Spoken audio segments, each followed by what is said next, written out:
Covishield के बाद Covaxin के साइड इफेक्ट्स सामने आए हैं। स्टडी में सांस का इन्फेक्शन और ब्लड क्लोटिंग के मामले देखे गए हैं।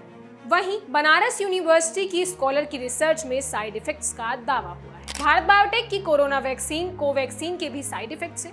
ये बात एक रिसर्च के हवाले से लिखी गई है। रिसर्च के मुताबिक बनारस हिंदू यूनिवर्सिटी में हुई स्टडी में हिस्सा लेने वाले लगभग 1/3 लोगों में कोवैक्सीन के साइड इफेक्ट्स देखे गए।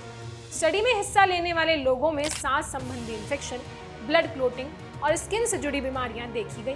शोधकर्ताओं ने पाया कि टीनेजर्स, खास तौर पर किशोरियों और किसी भी एलर्जी का सामना कर रहे लोगों को कोवैक्सीन से खतरा है।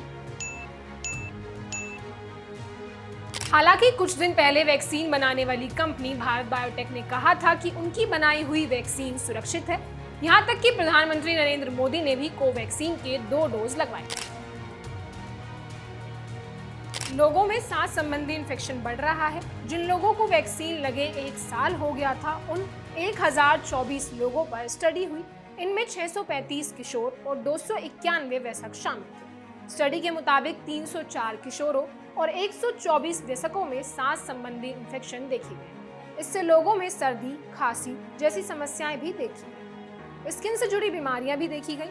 वहीं स्टडी में पाया गया कि स्टडी में हिस्सा लेने वाले टीनेजर्स में स्किन से जुड़ी बीमारियां 10.5%, नर्वस सिस्टम से जुड़े डिसऑर्डर 4.7% और जनरल डिसऑर्डर 10.2% देखे गए। वहीं वयस्कों में जनरल डिसऑर्डर 8.9%, मांसपेशियों और हड्डियों से जुड़े डिसऑर्डर 5.8% और नर्वस सिस्टम से जुड़े डिसऑर्डर 5.5% देखे गए। गुलियन बेरी सिंड्रोम भी हो सकता है।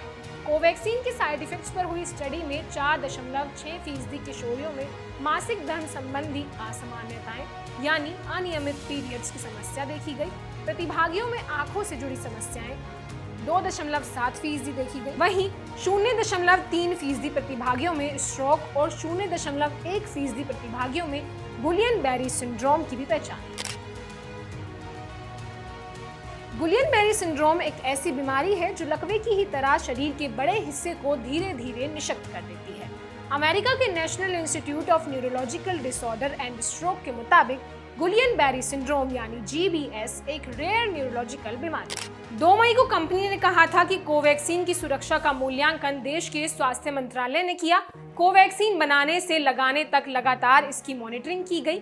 अब तक कोवैक्सीन को लेकर blood clotting, thrombocytopenia, TTS, VITT जैसी किसी भी बीमारी का कोई केस सामने नहीं आया। कंपनी ने कहा था कि भारत बायोटेक की टीम ये जानती थी कि कोरोना वैक्सीन का प्रभाव कुछ समय के लिए हो सकता है, पर मरीज की सुरक्षा का असर इस पर जीवन भर रह सकता है। यही वजह है कि हमारी सभी वैक्सीन में सेफ्टी पर हमारा सबसे पहला फोकस रहता है। कोविशील्ड को लेकर विवाद चल रहा है कि इसे लगाने से कुछ केस में लोगों को थ्रोम्बोसिस थ्रोम्बोसाइटोपेनिया सिंड्रोम यानी TTS हो सकता है।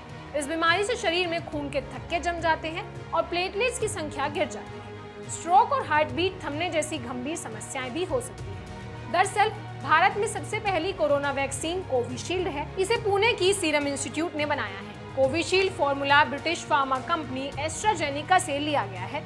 एस्ट्राजेनेका ने अब ब्रिटिश अदालत में माना कि उनकी वैक्सीन के गंभीर साइड इफेक्ट्स